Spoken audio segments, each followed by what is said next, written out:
बिस्मिल्लाहिर्रहमानिर्रहीम, अस्सलाम वालेकुम। मेरा नाम है यमुना चट्ठा और मैं माहिर ग़िज़ायात हूँ।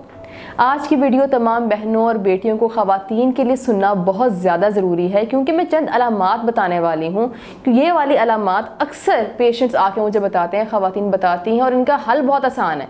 इसलिए मैं चाहती हूँ कि आप सब सेहतमंद रहें, तो गौर से वीडियो सुनिएगा। अब जो अलामात हैं वो ये हैं कि अक्सर ख़वातीन, अगर आप लोगों को लगता है कि आपको पट्ठों में दर्द रहती है, हड्डियों में दर्द महसूस होती है, आपका काम करने को जी नहीं चाहता, थका थका महसूस करते हैं हर वक्त, एक प्रॉपर नींद लेने के बाद भी सुबह एनर्जी नहीं होती आपके जिस्म के अंदर, एक जगह से उठ के जब दूसरी जगह बैठते हैं तो आपकी आंखों के आगे अंधेरा आता है या हल्का हल्का सर चकराता है, और मोस्ट इंपॉर्टेंटली आपके बाल गिरते हैं। तो ये सब मसले बहुत कॉमन है ख़वातीन के, और अक्सर ख़वातीन मुझसे पूछती हैं कि आप बताएं ये मसले होते क्यों हैं और किन चीज़ों की कमी की वजह से होते हैं। तो पहली बात जो आप लोगों के लिए समझना और सुनना ज़रूरी है कि ये सारी चीज़ों की जड़ है आपकी ग़िज़ा। 3 डेफिशिएंसीज होती हैं, 3 ग़िज़ाई किल्लत आप कह सकते हैं कि उनकी वजह से अलामात होती हैं, कैल्शियम, विटामिन डी और आयरन। और यकीन जानिए मेरी बहनें, आप सुन रही हैं तो आप देखें ये इतना कॉमन मसला है कि हर 3 में से 2 ख़वातीन को ये मसला होता है। जब भी ब्लड टेस्ट करवाएं ये इश्यूज़ निकलते हैं। अच्छा, इनका इलाज क्या, अक्सर लोग पूछते हैं। खुराक के अंदर पहले बात करते हैं विटामिन डी से शुरू। अब विटामिन डी की अगर आप बात करें तो इसका ग़िज़ा के अंदर कोई बहुत अच्छा सोर्स नहीं है जो आपका विटामिन डी अच्छा कर सके।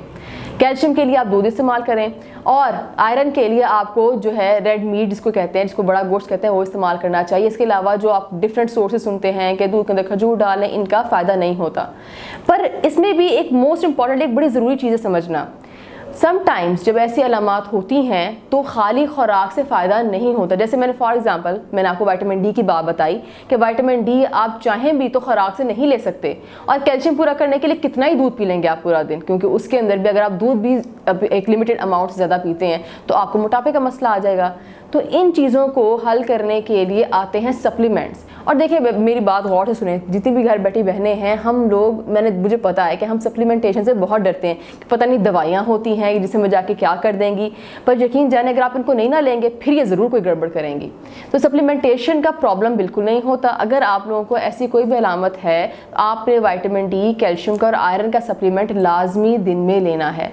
इनको लेने का मैं थोड़ा तरीका बता दूँ। आयरन और कैल्शियम विटामिन डी में थोड़ा गैप होना चाहिए। अक्सर लोग सप्लीमेंट ले रहे होते हैं और उनको लेने का टाइम का नहीं पता होता, इसलिए लेने के बावजूद आपको एनर्जी दोबारा से महसूस नहीं हो रही होती।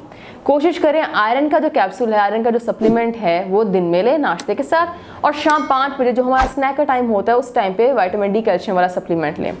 ये लेना हर खातून के लिए बहुत ज़रूरी है। अगर आपको कहीं भी थोड़ा बहुत भी हड्डियों का मसला है, थोड़ा बहुत भी आपको डिजीनेस का इशू होता है, थकावट रहती है, क्योंकि देखें मैं एक बात ज़रूर कहती हूँ कि जो ख़वातीन है ना वो इस माशरे का सतून है, और किसी भी माशरे को एक अच्छा ग्रो करने के लिए सतून का मजबूत होना बहुत ज़रूरी है।